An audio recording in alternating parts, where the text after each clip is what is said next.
My early midlife crisis. It hit me in January and February this year of 2024. I'd been looking to buy a house or a unit and not having any success. I'd found one or two last year that I liked and could afford, but I was still afraid to take the plunge.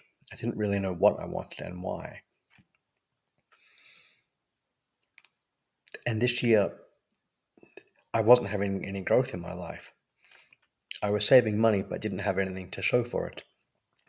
My career was the same, and whilst I was working on improving it, that sort of thing takes time. My physical living situation was frustratingly small and stressfully loud, single bedroom apartment with a lot of traffic and airplane noise. And because I wasn't having any success buying a house or apartment, it bothered me even more, just because I noticed things a lot more now. I was close to starting a relationship with someone around those months, but because my feelings toward myself were too low to support a relationship anyway, it wouldn't have worked. Then I saw my friends in relationships, buying houses, getting pets, and doing hobbies and activities, whilst I was having none of those. Then around February, I went on a family trip, but I was so anxious about life, my future and career and house buying, that I couldn't really enjoy the trip. Then I tried to solve my problem with money, which didn't work out, and that made me even feel even more worse because I felt like a failure and like I did something that was just out of panic and out of character for me.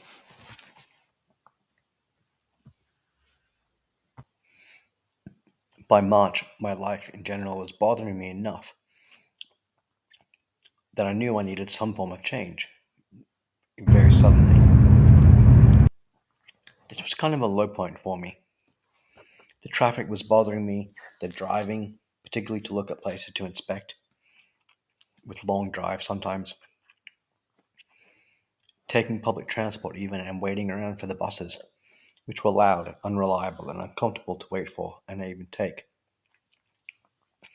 Plus, my apartment had a lot of airplane noise, which kept bothering me too. Also, during this time, I started playing Stardew Valley, the farming sim, which trained my mind to value routine a bit, and I resonated with the idea of getting back to nature in some way, as did the player character in the video game. And due to all the above problems and feelings that I was experiencing, I just wanted to sit down on the train and play the game, or go on drives with family and play the game without having to do very much. I ended up going to see a new therapist to talk about this, and ended up deciding to go visit family interstate, but treat it as a way to broaden my mind, take a break for a little while too, and see how I feel about having a long commute. Because if I moved there, I'd have a long commute from where I would buy or live and where my job would be. Though, even if I stayed in my current city, I would also have a long commute, though it wouldn't be as bad if I bought a house where I could now afford.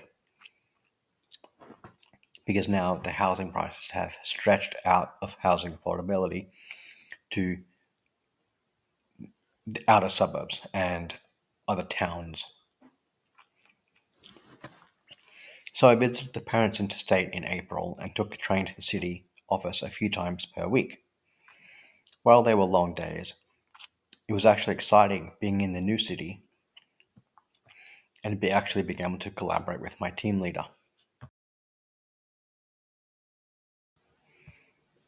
I actually found a little townhouse at a good price, but I was still apprehensive about moving interstate and the commute to the office. So, of course, I didn't buy it.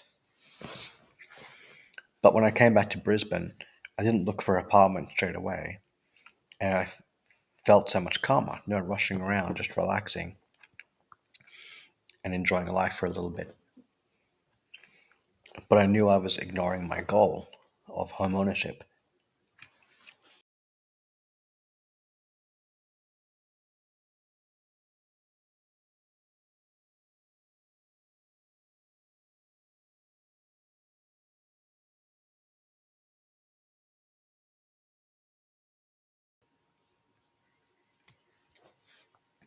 In May, I took a trip to visit a friend interstate, and since my mind had settled down a little bit by then, I really enjoyed the trip. Hanging out in Sydney and Wollongong was great. Nice food, good company, some nature. That experience proved to me that I could still enjoy life if I had the right mindset, and also kind of reinvigorated some idea of travel being a fun thing to do. During the months from May to June, I went back to looking at apartments in Brisbane, and now they're even worse, more expensive and far away, and a lot of them weren't as nice. And I was remembering that I missed out on that townhouse that I saw interstate, and kind of wish that I had just bought it. Now, in comparison, the distance from the south side of Brisbane to the city would make my life upheaval almost the same as if I just moved interstate. As in, the things that I might like to do, I wouldn't be able to do if I lived that far away. So, what am I losing? So, by June, I kind of decided just to give up on Brisbane.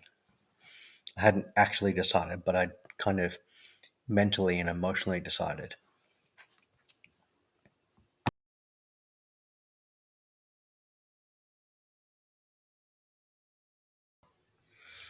Come July, I found other motivations for moving interstate, aside from housing affordability.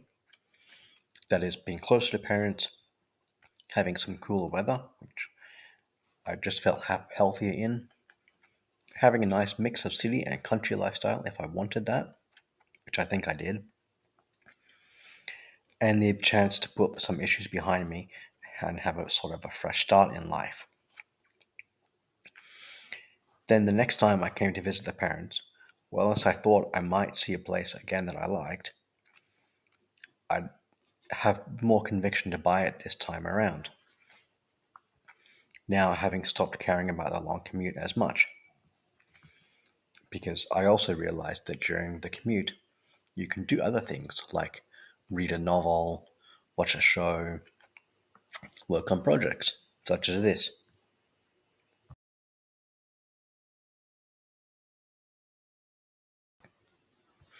But when I came back to the family's place in July, we found a nice place, and I convinced myself to buy it this time. And I actually bought it. Then I realized that when I came back to Brisbane to sort out my things, that actually those low points and mistakes that I was having earlier in the year might actually have helped my perspective on life to change so that I felt free to change everything up. Like, once I recovered from those issues and events around January to March and feelings, suddenly anything else became possible. Like, you hit a low point, and well, now I've recovered from that. I've healed, I've moved on, I can do whatever I like.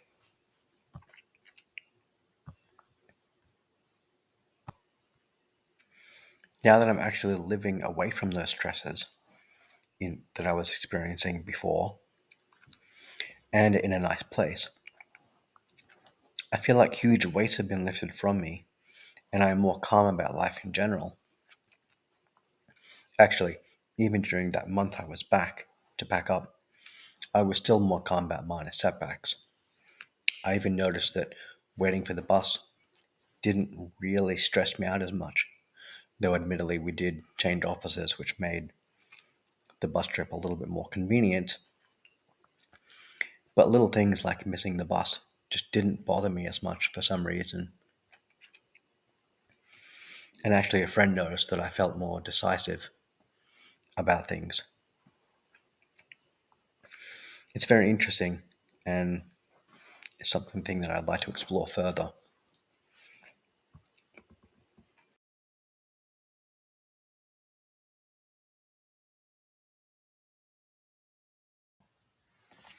Future me here, I forgot some things. After April, I met a friend from China, and I asked them why they moved to Australia.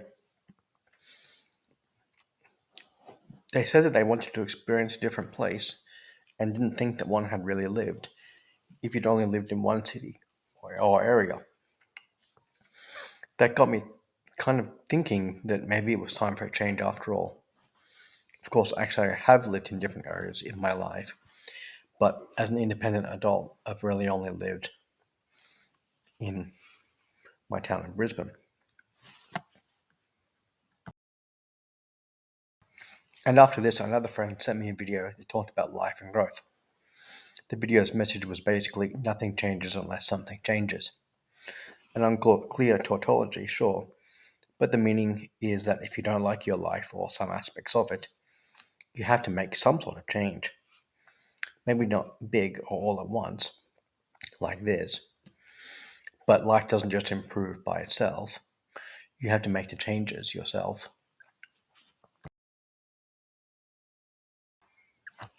Another video that YouTube recommended to me talked about how often we don't change unless the pain of staying in the situation is worse than the pain of changing it.